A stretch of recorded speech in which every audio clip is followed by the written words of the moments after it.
மிகவும் மேம்பட்ட தொழில்நுட்பத்தை வைத்துக்கொண்டு ஈரான் என்ன செஞ்சிருக்குன்னா, சுற்றி கப்பல் படையை நிறுத்தி அமெரிக்கா மறிச்சிருக்கிறாங்க. ஈரான் என்ன செய்ததுன்னா, ஒரு 55 கப்பல், 1 2 இல்லை 55 கப்பல், அதாவது ஈரானுடைய எண்ணெயை ஏற்றிக்கொண்டு அது பாட்டுக்கு வெளியே போயிருக்கு. இவங்க மலேசியாவில் நடந்த ஒலிம்பியாடு, ஈரானிய மாணவி தங்கம் வென்றிருக்கிறார். மினாப் தியாகிகள்னா யாரு? அந்த 167 பெண் பிள்ளைகளை பள்ளிக்கூடத்தில் இருந்தே வச்சு குண்டு போட்டான்ல, முதல்ல அமெரிக்காவும் இஸ்ரேலும் சேர்ந்து போட்டாங்கல்ல, அந்த தியாகிகளுக்கு அர்ப்பணிப்பு, அந்த குழந்தை தியாகிகளுக்கு என்னுடைய இந்த ஒலிம்பியாட் தங்கத்தை அர்ப்பணிப்பு செய்கிறோம் என்று அந்த பெண் சொல்லியிருக்கிறது. அந்த மாணவிக்கு நாம் சிறந்தாந்தி வணக்கம் செலுத்துகிறோம், வாழ்த்துகிறோம்.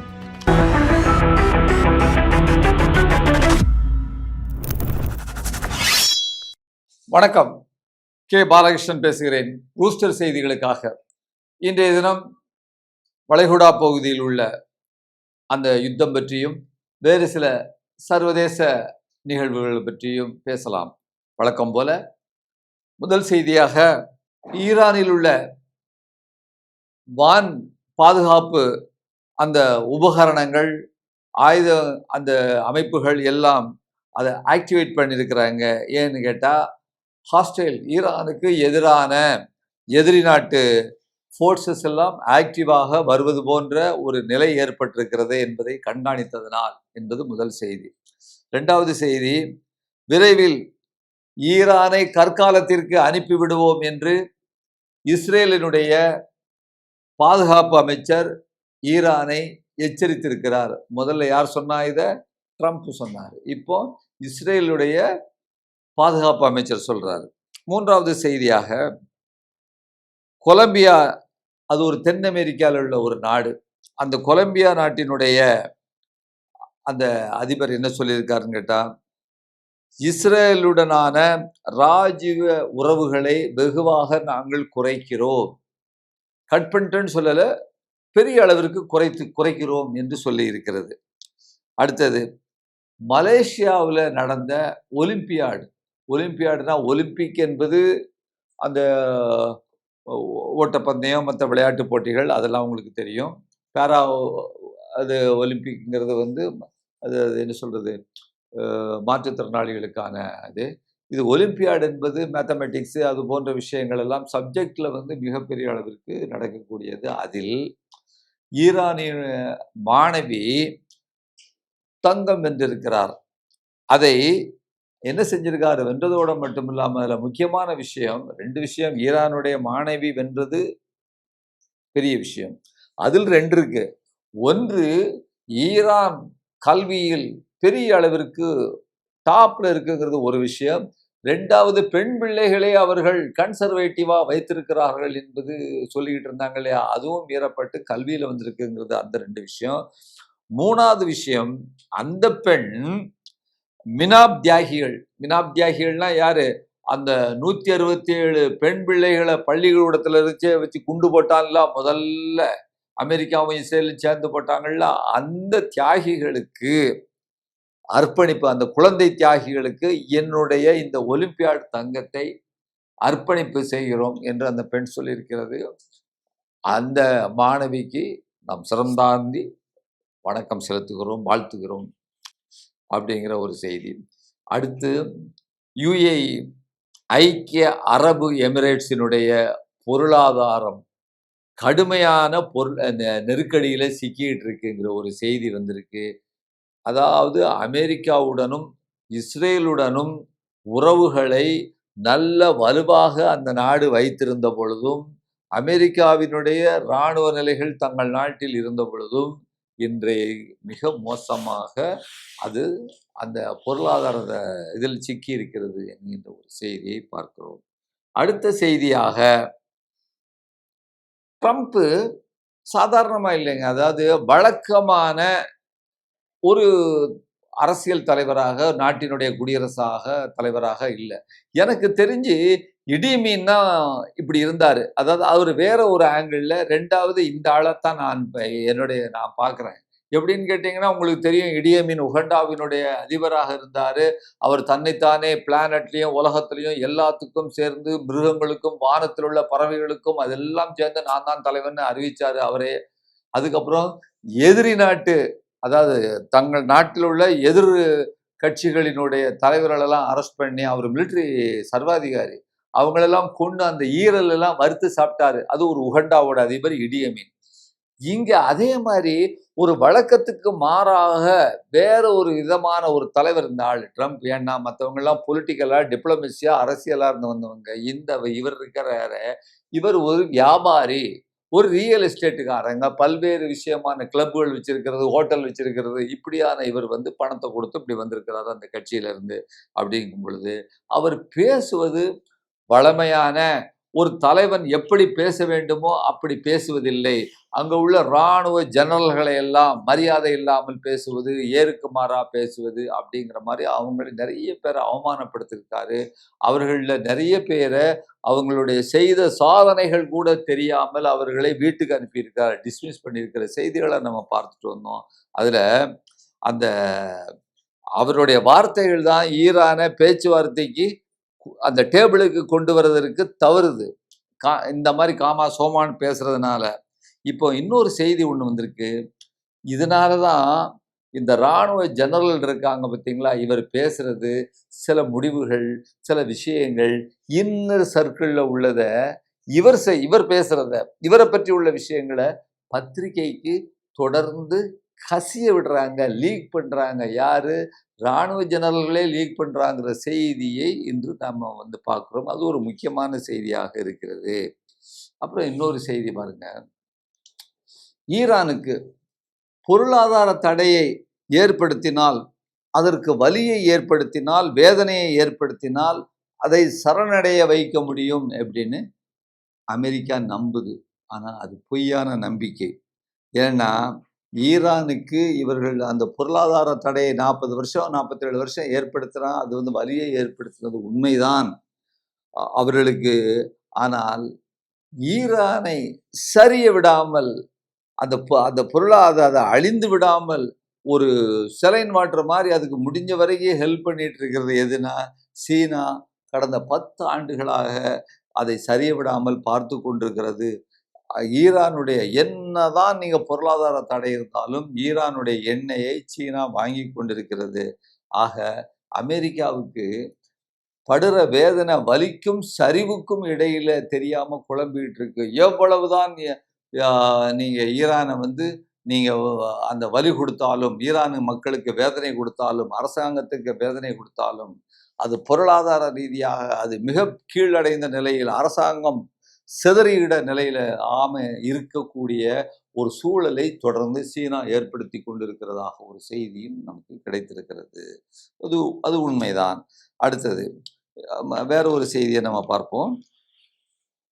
ட்ரம்ப் போர் நிறுத்தத்தை நீடித்து உள்ள நிலையிலும் அங்க ஈரான்ல உள்ள அதற்கு ஆதரவாக உள்ள அந்த சார்பு நிறுவனங்கள் மற்றவங்கள்லாம் மீம்ஸ் அந்த யூடியூப்ல, மற்றபடி அதோட சமூக ஊடகங்கள்ல எல்லாம் லட்சக்கணக்கில் கோடிக்கணக்கில் அமெரிக்க இளைஞர்களை நோக்கி, அமெரிக்க மக்களை நோக்கி ட்ரம்ப்பை கேலியும் கிண்டலுமாக செய்யக்கூடிய, அதாவது ஒரு பஃபூன் மாதிரி, விவரம் இல்லாத மாதிரி, உண்மைதான் அந்த அதை தொடர்ந்து அனுப்பிட்டு இருக்கிறாங்க அப்படிங்கிற ஒரு செய்தி. இது அமெரிக்கா மட்டும் இல்லை, மேற்குலகத்தில் யார் சப்போர்ட் பண்ணுறாங்களோ அவங்களுக்கெல்லாம் மேற்குலகிற்கு வெஸ்டர்ன் கண்ட்ரிஸுக்கு எதிராக ஈரான் நடத்துகின்ற ஒரு தகவல் போர் இது முக்கியமான அப்படிங்கிற விஷயத்தையும் பார்க்குறோம். அப்புறம் பார்த்தீங்கன்னா ட்ரம்ப்பு தான் தொடங்கின இந்த போர் அவர் தான் ஆரம்பித்தது, அவரும் இஸ்ரேல் தான் ஆரம்பித்தது, ஈரான் ஆரம்பிக்கலை. அந்த போர்ல இருந்து வெளியே வருவதற்கு முடியாமல் அவர் தவித்து கொண்டிருக்கிறார். இது எப்பொழுதும் முடியும் அப்படிங்கிறது அவருக்கும் தெரிய மாட்டேங்குது. ஒரு நிச்சயமற்ற உலகத்துல இன்றைக்கு நாம் வாழ்ந்து கொண்டிருக்கிறோம் என்று ஆஸ்திரேலியா பிரதமர் கூட அது சொல்றாரு. அப்புறம் இன்னொரு முக்கியமான செய்தி, 2 முக்கியமான செய்தி நம்ம இன்றைக்கு பார்க்க போறோம். அதுல இது ஒண்ணு, கடந்த 48 அதாவது இப்போ கூட ஒரு 3 நாளைக்கு முன்னால ஒரு அசாதாரணமான நிலைமை. ஆனா வெஸ்டர்ன் இந்த கண்ட்ரீஸ் குறிப்பா அமெரிக்காவை பொறுத்தவரைக்கும் ஒரு கவலைக்கிடமான ஒரு அரசியல் மாற்றம், ராணுவ பொலிட்டிக்கல் ட்ரேட் அதுல எல்லாம் உள்ள ஒரு பெரிய மாற்றம் நிகழ்ந்திருக்கு. என்னன்னு கேட்டீங்கன்னா, மிகவும் மேம்பட்ட தொழில்நுட்பத்தை வைத்துக்கொண்டு ஈரான் என்ன செஞ்சிருக்குன்னா, சுத்தி கப்பல் படையை நிறுத்தி அமெரிக்கா மறிச்சிருக்கிறாங்க.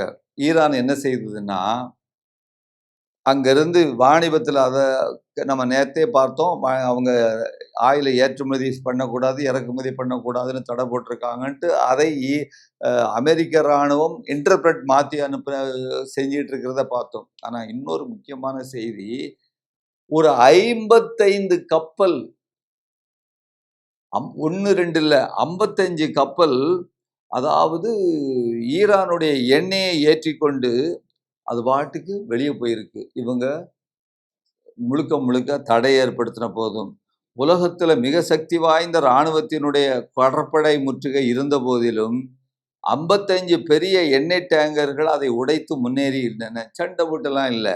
அப்போ எப்படி செஞ்சிருக்காங்கன்னு கேட்டீங்கன்னா, ஏதோ ஒரு நாடுனா என்ன, கிழக்கில் உள்ள சூப்பர் பவர் சீனா, முக்கியமாக ரஷ்யாவும் இருக்கலாம், சீனா, இவர்கள் ஒரு மிகப்பெரிய அமெரிக்காவினுடைய சேட்டலைட்டுகளை, அமெரிக்காவினுடைய கப்பல்களில் இருக்கக்கூடிய ரடார்களை, அதனுடைய கண்களை குருடாக்கக்கூடிய ஒரு வலைப்பின்னலை ஈரானுக்கு கொடுத்திருக்கிறாங்க. அப்போ ஈரான் இந்த இருட்டுக்குள்ள தடவிட்டு இருக்கிற மாதிரி இந்த 55 கப்பலும் போனது தெரியாமல் அவர்கள் இன்றைக்கு முழிச்சிருக்கிறாங்க. அவர்களுக்கு முன்னாலேனா பார்க்குற மாதிரி இல்லை, அதாவது 10 மைல் 20 மைலுக்குள்ளேயே இந்த ஹோர்முஸ் துறைமுகத்து வழியாக 55 கப்பலும் போயிருக்கின்றன. அப்பொழுது இந்த முற்றுகை கம்ப்ளீட்டா டிஃபீட்டட், தோல்வி அடைந்துள்ளது. அப்ப இப்ப என்ன, மேம்பட்ட தொழில்நுட்பம் வாரில் மட்டும் இல்லை, இன்னொரு டெக்னாலஜிலையும் இன்றைக்கு ஈரான்கிட்ட அதிகப்படியான டெக்னாலஜி கொடுக்கப்பட்டிருக்கிறது. அப்போ இன்றைக்கு எதிர்சக்தின்னா யாரு? ஈரான் தான் இன்றைய நிபந்தனைகளை போட்டு அதுதான் முடிவு பண்ணக்கூடிய ஒரு இடத்துக்கு வந்திருக்கிறது. என்னதான் பொருளாதார தடையை போட்டாலும் ஈரானை வாழ்விக்கக்கூடிய, ஈரானுக்கு உயிர்ப்பிக்கக்கூடிய எண்ணெய் வளம் என்பது எண்ணெய் போய்கொண்டே இருக்கிறது என்பதை நாம பார்க்கிறோம். ஆனா ஈரான் என்ன சொல்லிருக்கு, 10 புள்ளிகள் கொண்ட ஒரு நெகோசியேஷன் பாயிண்ட்டை போட்டிருக்கிறாங்க. அதை ஏற்றுக்கிட்டா தான் நாங்கள் நெகோசியேஷன் டேபிளுக்கு வருவோம்னு சொல்லியிருக்கோம். இதில் நாம் இன்னும் கொஞ்சம் தேவைப்படுதுன்னா இந்த டெக்னிக்கலாக உள்ள இந்த விஷயத்தை இன்னும் கொஞ்சம் விளக்கலாம்னு நினைக்கிறேன். Very interesting. அது எப்படின்னு கேட்டிங்கன்னா, இந்த 55 பெரும் எண்ணெய் கப்பல் போயிருக்கு. இது ஒரு வழக்கமான ஒரு நடக்கக்கூடிய விஷயம் இல்லை. ஒரு மேலான தொழில்நுட்பத்தை அவர்கள் அமல்படுத்தியுள்ளார்கள். அது அமெரிக்காவினுடைய வல்லரசு அந்த பாதுகாப்பு அமைப்புகளை கண்களை குருடாக்கி விட்டது. ஏற்கனவே ஒரு ஈரானுடைய கப்பலை அடிச்சு உடைச்சு அவங்க கொண்டு போயிட்டாங்க இல்லையா, அதற்கு மாறாக இவர்கள் இதை செய்திருக்கிறார்கள். அப்பகுதியில் உள்ள எல்லா கடற்படை கப்பல்களும் பீதியில் இருக்கின்றன. அவை அடிப்படையிலேயே இம்மொபிலைஸ்டு, செயலிழந்து விட்டன. ஆனால் எதிர்க்கும் படைகள் சமரசம் செய்ய மறுக்கின்றன. அதாவது ஈரானிய படைகள் இதுல எந்த காம்ப்ரமைஸும் கிடையாது அப்படிங்கிற ஒரு விஷயத்தையும் இது அனௌன்ஸ் பண்ணியிருக்கின்றன. அப்போ இதுல என்னன்னு கேட்டீங்கன்னா, ஒவ்வொரு பாதையையும் கண்காணித்து கொண்டிருக்கிறது அமெரிக்கா என்ற போதும் ஒரு விஷயம் சொல்றாங்க, டிரான்ஸ்பாண்டர், கப்பல்ல உள்ள டிரான்ஸ்பாண்டரை ஆஃப் பண்ணி போயிருப்பாங்கன்ட்டு சில ஆட்கள் சொல்றாங்க. டிரான்ஸ்பாண்டரை ஆஃப் பண்ணியாச்சுன்னா தன்னுடைய சிக்னல்கள் அது வெளியே தெரியாம போயிருக்கலாம். ஆனால் செயற்கைக்கோளுக்கும் ராடார் கண்லையும் அந்த போற அந்த கப்பல் தெரியும் தானே, அதனால அப்படி இருக்கிறதுக்கான வாய்ப்பு இல்லை. எனவே இன்றைக்கு அமெரிக்காவினுடைய மேலான தொழில்நுட்பத்தை விட மேலான தொழில்நுட்பம் என்பது ஈரானிடம் இருக்கிறது என்பதுதான் இன்றைக்கு ஒரு முழுமையான உண்மையாக இருக்கிறது. இது அமெரிக்காவிற்கு ஒரு அவமானகரமான பேர் அழிவுக்கு இணையான ஒரு தோல்வியாக இதை பார்க்கப்படுகிறது. அவர்களுடைய ரடார் ஜாமிங் என்பது அப்படிங்கிற ஒரு செய்தியை நாம் பார்க்கிறோம். இப்போ நான் சொல்ல போகிறது சண்டைகள் நடக்கிறது, அங்கே நடந்தது, இது நடங்கிறதுங்கிற செய்தி இல்லை. இது கொஞ்சம் நீங்கள் ஆழமாக கவனிக்கணும். இது ஒரு கிரிட்டிக்கல் அனாலிசிஸ், அதாவது ப்ரொஃபஸர் ஜியாங் அப்படிங்கிற ப்ரொஃபஸர் அவர் ஒரு ஹிஸ்டாரியன், சைனாவில் பேஸ்டு ஹிஸ்டாரியன். அவர் கொடுக்கக்கூடிய அந்த அனாலிசிஸினுடைய சுருக்கத்தை நான் உங்களுக்கு சொல்ல போகிறேன். அதை நீங்கள் கொஞ்சம் கவனமாக பாருங்கள்.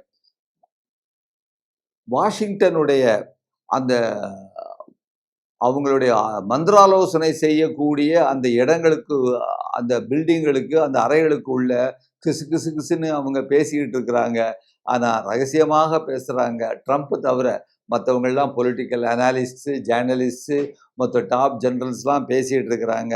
ஆனால் அவர்கள் கிசுகிசுக்கக்கூடியதை வெளியிட பயப்படுறாங்க. வெளியே சொல்வதற்கு அவர்கள் தயாராக இல்லை. அப்புறம் இது என்னன்னா, மனித நாகரிகத்தில் இதுவரை உச்ச கட்டத்தில் உள்ள ஒரு பெரிய சாம்ராஜ்யம் அமெரிக்கா என்பது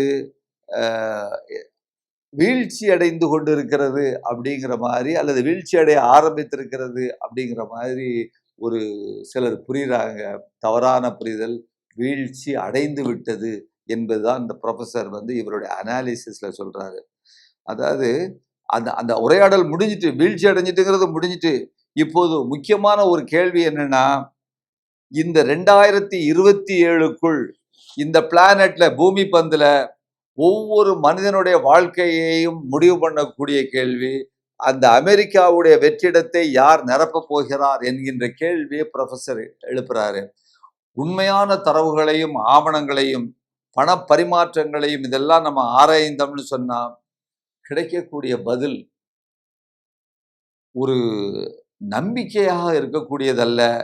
அது ஒரு பயங்கரமான ஒரு ஒரு ஒரு பதிலாக இருக்கிறது. ஆனா நான் சொல்றேன், அவர் ப்ரொஃபஸர் சொல்றாரு, நீங்கள் பதறாமல் இருக்க வேண்டும். பதட்டம்தான் மனிதர்களை தப்பான இடத்தை நோக்கி ஓட வைக்கிறது. எனவே பதறாமல் கேளுங்கள். நாகரிக மாற்றத்தினுடைய ஒரு தருணத்துல, சரியான தருணத்துல நீங்க இருக்கிறீங்க. யோசிங்க. இது ஒரு அரசியல் சுழற்சி அல்ல, பொருளாதார பின்னடைவு அல்ல, உச்சி மாநாட்டுல அங்கங்க மாநாட்டுல போய் கைகுலுக்கி கொடுக்கக்கூடிய தீர்வு அல்ல. அதாவது அது மட்டும் இல்லாம ஒரு ட்ரேட் வாரும் அல்ல.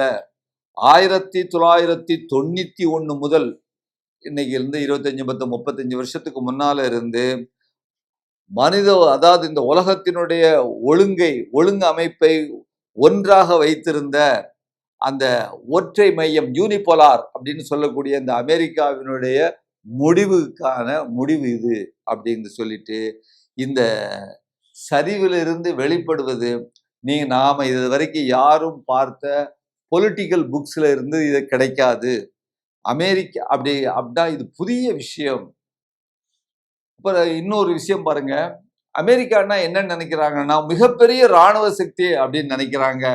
விமானம் தாங்கி கப்பல் தான் அவங்களுக்கு ஞாபகத்துக்கு வரும் அப்படின்னு அவங்க ராக்கெட் சந்திரன்ல போய் இறங்கின அந்த ராக்கெட் தான் ஞாபகத்துக்கு வரும். அது அல்ல விஷயம். அதை தாண்டி இதெல்லாம் ஒரு குறியீடு. அமெரிக்காவில் 3 விஷயங்கள் ஒன்றோடு ஒன்று இணைந்திருக்கின்றது. ஒன்று என்னன்னு கேட்டீங்கன்னா, டாலர். அதாவது அந்த டாலருடைய மதிப்பு தான் முக்கியமான ஒரு விஷயமாக இருக்கிறது. 2வது நெரேட்டிவை செட் பண்றது.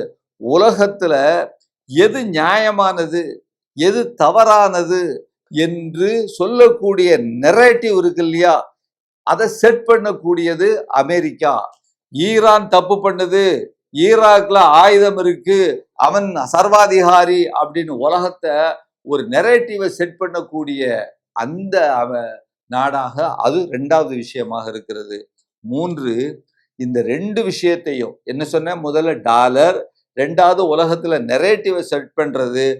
இந்த 2ஐயும் நடைமுறைப்படுத்தக்கூடிய, எஸ்டாப்ளிஷ் பண்ணக்கூடிய அவங்ககிட்ட உள்ள அந்த உலக கூட்டணி நேட்டோ, மற்றும் அவங்ககிட்ட உள்ள மைக்ரோசாஃப்ட் போன்ற பல்வேறு வலிமையான உலகத்தில் உள்ள நிறுவனங்கள், கார்ப்பரேட்ஸ்.